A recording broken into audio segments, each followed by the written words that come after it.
28, 1 to 10. And if you're there, we'll start reading.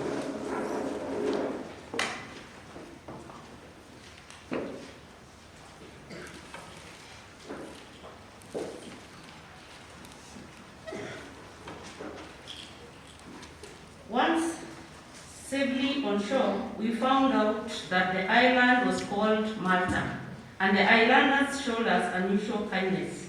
They built a fire and welcomed us all because it was raining and cold. Paul gathered a pile of brushwood, and as he put it on the fire, a viper driven out by the heat fastened itself on his hand.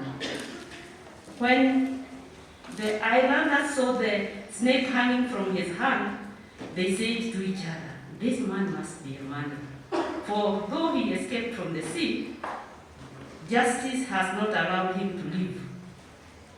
But Paul shook the snake off into the fire and suffered no ill effects. The people expected him to swell up or suddenly fall dead. But after waiting a long time and seeing nothing unusual happen to him, they changed their minds and said he was a god. 7. There was an estate nearby that belonged to Paplas, the chief official of the island. He welcomed us to his home and for 3 days entertained us hospitably. His father was sick in bed, suffering from fever and dysentery. Paul went in to see him and after prayer placed his hands on him and healed him. When this had happened, the rest of the sick on the island came and were cured. 10. They honored us in many ways, and when we were ready to sail, they furnished us with the supplies that we needed. That is the end of our reading.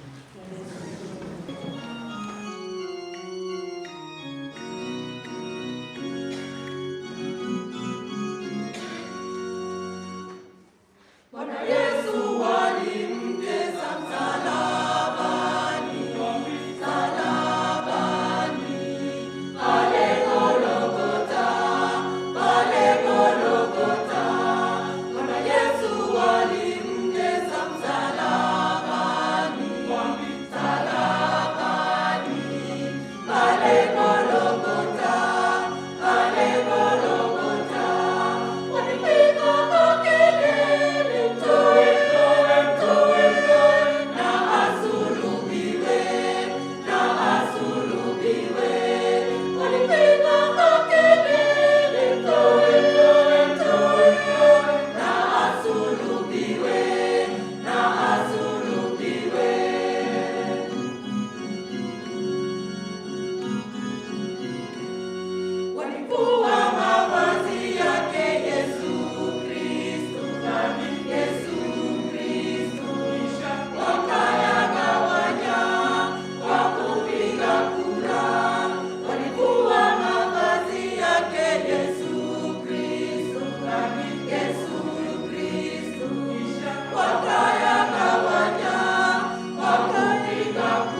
tunasema ni asanti kwa uwepo wako na upendo wako juu ya maisha yetu.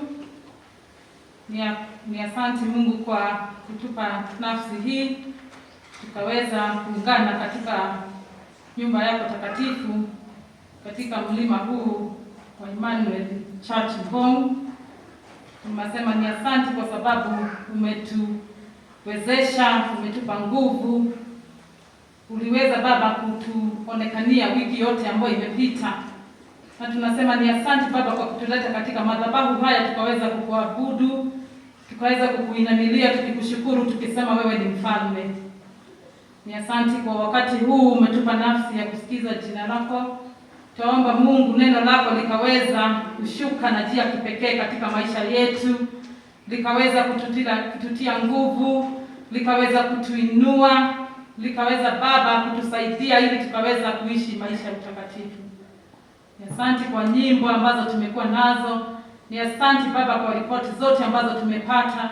Ni asanti Baba kwa ibada ambayo tumekuwa nao. Wakati huu tunaomba kutupa Baba moyo wa kukusikiza. Roho Mtakatifu akaweza kushuka na njia kipekee ili akaweza kunena na kila mmoja wetu kutoka yule mdogo sana mpaka yule mzee. Mungu mwema. Na asante Baba kwa kunitumia kama chombo chako. Naomba Mungu mwema neno ambalo umeweka ndani ya moyo wangu likaweza kutoka na nguvu, likaweza kufikia kila mtu vile nimeweza kunifikia. Ni asante kwa kila jambo, tunasema ni asante, na ni katika jina la Yesu Kristo tunaomba na kuamini. Happy Mother's Day. Happy Mother's Day. Praise the Lord. Amen. God is good All the time. and all the time. God is good and that is the I want to take this opportunity to thank the Lord so much for His love, His mercies, His grace, His goodness, and especially for giving me the opportunity to share the love and the Word of God this afternoon. Thank you so much, Deacon. Thank you, visiting clergy, and our clergy who is not with us, Reverend Matthew. This pulpit belongs to them. But by the grace of God, He has given me an opportunity this great Mothering Sunday. I don't know how many have been appreciated, and maybe you received an SMS appreciating you as a mother, as a lady, as a woman. I don't know how many. But I want to say that this day, many of us we celebrate, but we do not know even the origin or what it means or what it is all about. This is a day that we appreciate, and we want to be appreciated as women, as mothers, and it dates back in the old times, where it was a tradition where the festivals this festive started as a religious thing, and it was celebrated the fourth Sunday in Lent, exactly 3 weeks before Easter Sunday. It was originally a day to honor and give thanks for Virgin Mary, known as the Mother of Jesus. Such celebrations required people to visit their mother church. That is the main cathedral. They would come together as families to celebrate this great day. This tradition spread up throughout Europe to many countries, and came even to Africa. And so we find that there was increased need for people to celebrate, and it became such a big thing, and it was put on the calendar. So people would now come together to celebrate their mothers, appreciate them. The domestic workers would be given a time off to go back home and have this celebrate with their parents. And this gathering used to reunite many families together with those people who are working far away from home. They would come together and have a time to celebrate. That is the Mothering Sunday. Then we have the Mother's Day, whereby this was started by a lady. She felt a need to thank and even celebrate her mother, though she had passed on. And traditionally, it was a time to just give flowers, maybe put flowers at the graveyard. But later this was changed and people commercialized this. And this lady died a very bitter woman, because it was commercialized, and it is a day where people sell flowers just to make money. So there's a whole difference between the Mothering Sunday and Mother's Day.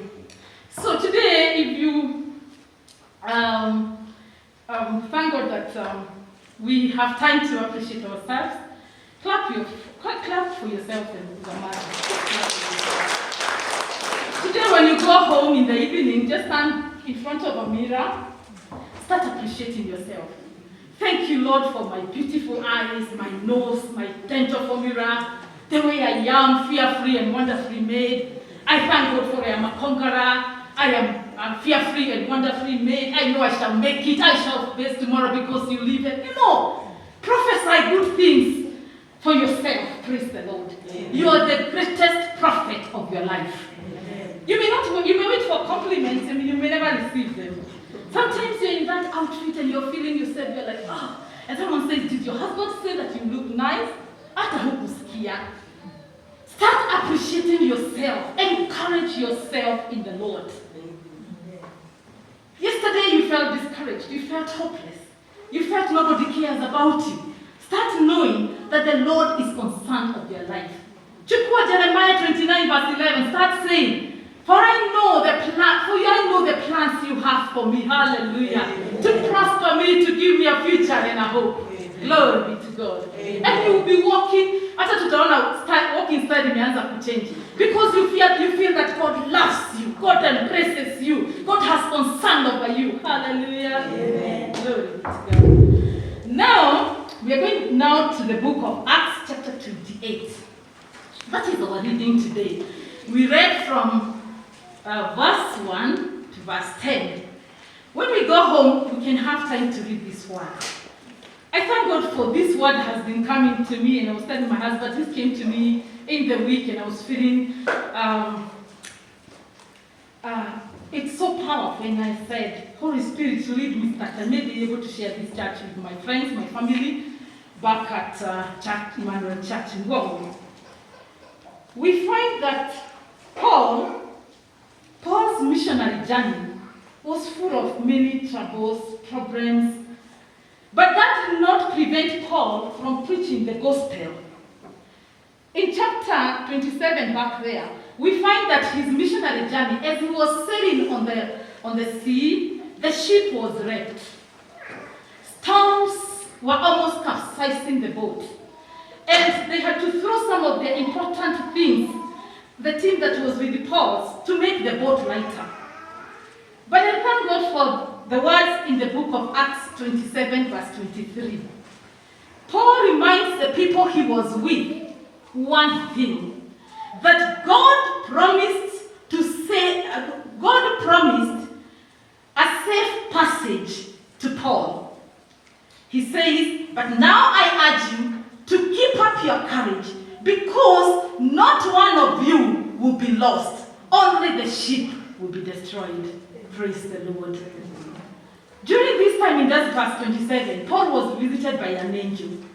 And the angel was encouraging Paul. God had sent this angel to Paul. And he was here reassuring Paul that he must stand the trials before Caesar, but he must keep strong. Praise the Lord. We are in a season where we have come from COVID-1, we have come from the second phase, we are on the third strain. The signs there were different, we have new ones now. Just like Paul is telling the team that I urge you to keep up your courage, because not one of you will be lost. Praise be to God. Amen. Let us keep our hope strong. Just like this team that was with Paul. Paul had faced many challenges, from sickness, from people rejecting him, others walking away from him, to imprisonment, to losing his important things. And we find that in this missionary journey, the journey was so tough. And they came to this island of Malta. That is in verse 1. When they reached to this island, the Bible says that the people there, the First Nations they found there, they were barbarians. But the team says, and Paul says, that they had never witnessed or had such hospitality. These people welcomed them. The Bible says it was raining. They had come from a voyage, a journey by sea. It was raining. These people were cold. Maybe even they had flu. You could never know. Nobody knows. But these people here, they welcomed them so much. And the Bible says, hata wakawakishia moto to keep them warm. As Paul was a servant leader. Alienda kuchukua kuni so that he can come to add to this fire. So that the team he was with would keep warm, the missionaries he was with. But when he was collecting the firewood, nyoka ilikuwa imejificha katikati ya kuni. The Bible says a viper emerged, ikatokea kwa hizo kuni. And what happened? It bit him on the arm. And it was known, even the children in that island knew that once you're bitten by this viper, it was unafura, and then you stand, unasimama, you collapse and die. So everybody had seen, the people they were with had seen, alienda kuokota kuni, he wanted to add to the fire to make it bigger and warmer for these people, but then he was bitten. He was out to serve, analeta kuni aongezee, ameumwa. So everybody was attentive, waiting what is going to happen. Now Paul will die. Now Paul's heart will swell. So they all waited. The Bible says, alichukua hiyo viper and he shook it on the fire and released it. Praise be to God. Amen. People were waiting for an eventuality of death. Maybe he would have died. But that did not happen to Paul because God was with him. And whatever God had promised in Acts 27 verse 23, that none of you will lose, none of you will be lost, Paul would not have been lost. Praise be to God. He would not have been won in this battle, in this journey. What do I want to drive at? We have come, or we have been faced with so many challenges. Like Paul's missionary journey, we are coming, or we are in a time that is filled with a lot of issues. Loss of loved ones, loss of jobs, financial struggles. We are not able to make ends meet. A lot of things going around. Information that could not be giving any hope. News that are not giving any hope. You watch the news, you're like, the tax has gone up. This is happening, this is happening. Leo tuko mashakaya hii, kesho tuko ingine. What is this that is happening? Even after Paul was bitten by the snake, that was not the end of him. Alishika akaitumbukiza kwa moto, ikachomeka. We have been faced with this so much. And we may tend to be discouraged and forget that the Bible says that the Lord has promised to be with us in the book of Hebrews 13 verse 15. That I will never leave you, nor will I forsake you. Paul alichukua akaweka kwa moto. So whatever things that we have been through, that just like these islanders were looking to Paul, we have been through so much. You could have been through so much. And people are waiting for the swelling. They are waiting for you to collapse. They are waiting for you to fall and die. This afternoon, it is our time to do it like Paul did it by faith. Those things that have come to attack you. Ilikuwa imejifinashanisha na kuni. The viper hid itself in the firewood sticks. There are issues that have come into our lives na zimejificha kama hii viper kwa kuni. You find that when we are in this world, the challenges have to be there and they are many. And just like Paul faced imprisonment,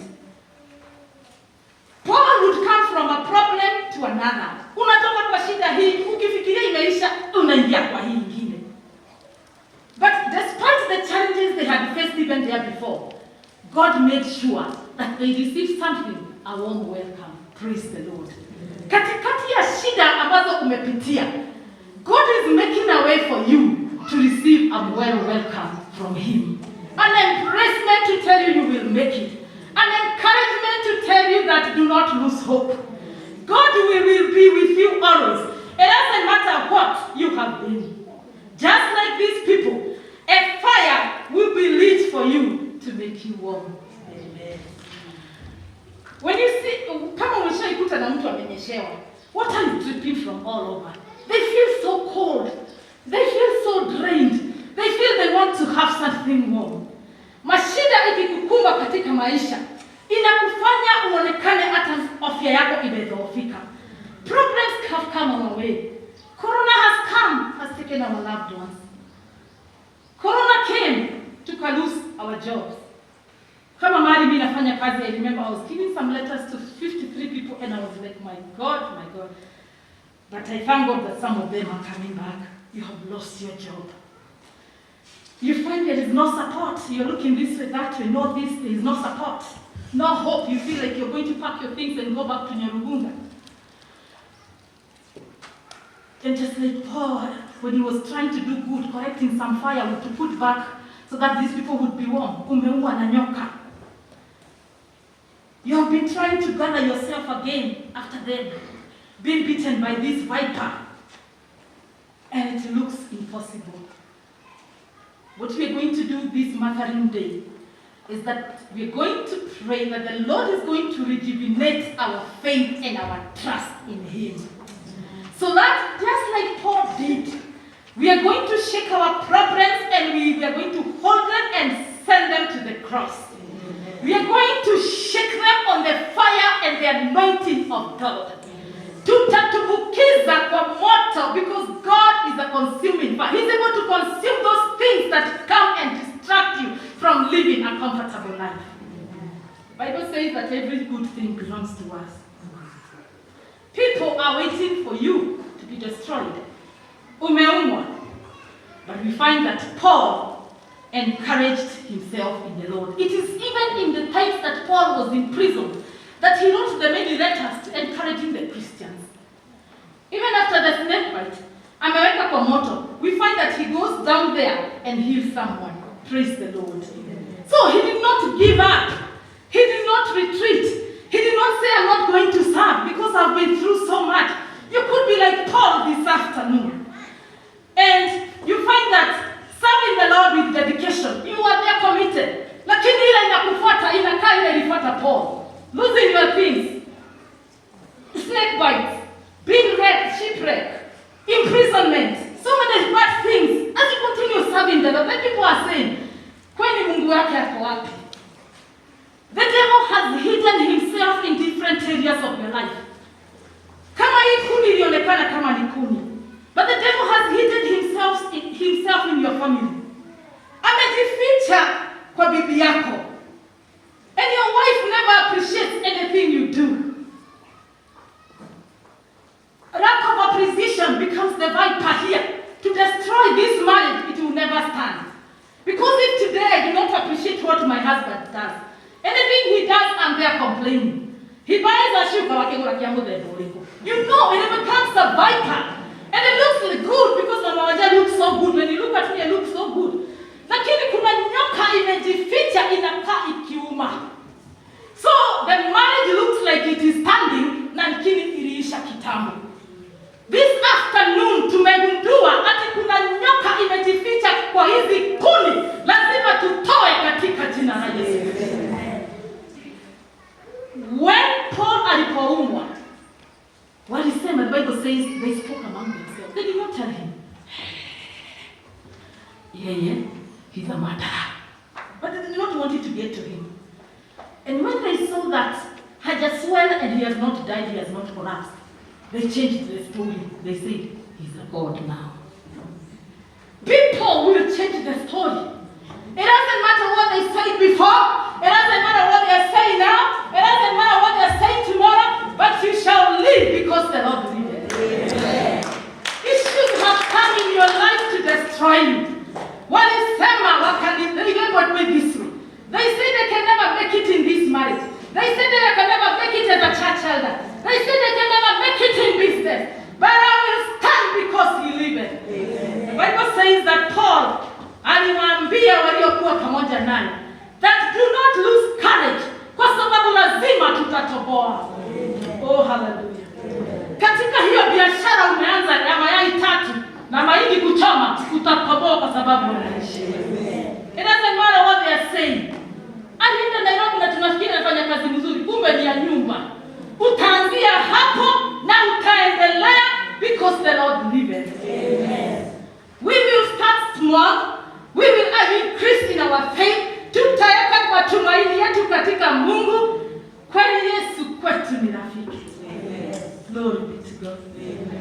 It doesn't matter how your children have been. You raised them, ulijitolea, lakini njia ambazo wanaenda nazo, unaona it doesn't please you at all. Let that not give you high blood pressure. Let that not make you collapse in the bathroom as you shower. Start singing. Unaweza mambo yote katika yeye anitiaye nguvu. Tafuta sponge mzuri. Ukiwa katika bafu when you're taking that shower, it doesn't matter kama they are drunkard. It doesn't matter kama wamekataa masomo. Unaimba ukijisugua, unaweza mambo yote katika yeye anitiaye nguvu. And you walk out of that bathroom clean. You unavaa hiyo koti, unavaa hiyo nguo, unaingia katika Emmanuel Church Ngong, unatiwa nguvu. The warmth from the firewood that was burning ndio ilituma hii viper itoroke. Hallelujah. The warmth of serving the Lord, the warmth of the brethren coming together, the warmth of people praying together, the warmth of your faith itatoa hii katika jina la Yesu Kristo. And your hope will not be the same again. Inaweza kuwa katika hiyo karero, nyumba yako ndio wana point, ndio wanasema hawa watoto na walikuwa wakeno na walikuwa wainjinia wameenda hivi. Because he lives, they shall face tomorrow with confidence. Oh, hallelujah. I remember one time we were serving in a certain church, name withheld. And when we were serving in that church, one of the sons of a certain man who was really committed to the work of God, his time, Sunday times would be ndio kukunywa kabisa. So mnakutana na yeye mkitoka his last day. Gari give me long. It doesn't even it's a Sunday. But today, and because he lives, I can face tomorrow. Because he lives, all fear is gone. And because I know he holds my future, and life is worth living just because he lives. It doesn't matter how they are. Today that guy, he's what? He's a people's word. Ndiye anavaa hiyo mshiki. Hallelujah. It doesn't matter bibia mtoto wako amepotea mara ngapi. Asije akimjeba amebeba mizigo na watoto unamwambia uli uranga maigana. Welcome her back, embrace her, and know that huko ndio hiyo itakatiwa huko. Inaitwa nini? The grey hair. It doesn't matter the viper that has come. Imejificha wapi? It doesn't matter imejificha katika biashara. Unaanzia biashara hii unafunga kesho. Unaingia hii unaingia kwa madeni. Maybe when the year started 2020, you went for that loan and you wanted to really invest. Lakini viper ya corona imekuja imeuma. And you're wondering what is going to happen. There is hope in God. Let us learn to trust in this God. Let us not shake in our faith. Niamini ya kwamba Yesu ataweza. Niamini ya kwamba Yesu anaweza kuniponya. Usikuwa ukisema, wengi na hadi ukiingia mahali, ati chakula inaletwa na mwenyewe wa sukari. Achana na hiyo, chukua ile utaweza. Nitosha tatofuata. Hiyo confession wachana nayo. Wacha waja wakijijazia. Because our God is faithful and He is able. My mom got diabetes in in fact I was going to Form 1. And since then, the Lord has been faithful. Kusema wamesema, doctor says, report says I'm diabetic. I have hypertension. It's not a death sentence. Nitapigana na huu ugonjwa na nitaweza katika jina la Yesu Kristo. Yes, umeingia unajiita diabetes. But what does the Bible say about me? That I am healed because of Jesus' stripes on the cross. It may be there, but doesn't affect you. Let us live yale ya kale, hopelessness tuache nyuma, kutotumainia Mungu tuache nyuma. And today we are making a 360 degrees roundabout turn in believing in ourselves. That we shall make make it. I tried it in the choir, wakasema niko na nguo mbili. Serve the Lord in faithfulness. He shall always come in for you. It doesn't matter how you are labeled. It doesn't matter what it is said or what is written in the dictionaries of the enemy. Just look what the Bible says about it. I am wonderful. I am fearfully and wonderfully made. I am strong. I will make it. I will face tomorrow. Oh, hallelujah. It doesn't matter whether you come from the smallest family or the clan. Hata ikiwa Viper imeingia, the warmth of the word of God and your faith in God, itatoroka lazima itoke. And it will do your family no harm. And because He lives, I can face tomorrow. Because He lives, all fear is gone. And because I know He holds my future, and life is worth living just because He lives. Because He lives, because He lives, I can face tomorrow. Because He lives, all fear is gone. And because I know He holds my future, and life is worth living just because He lives. My encouragement to you this afternoon is that the Lord may continue to increase in your life, more grace, more faith in God, more trust in Him, and just telling the Lord, Holy Spirit, lead me to the right path. Ya kale iishe, tuingie mwamko mpya na tuendelee kumtumainia Mungu. God bless you so much.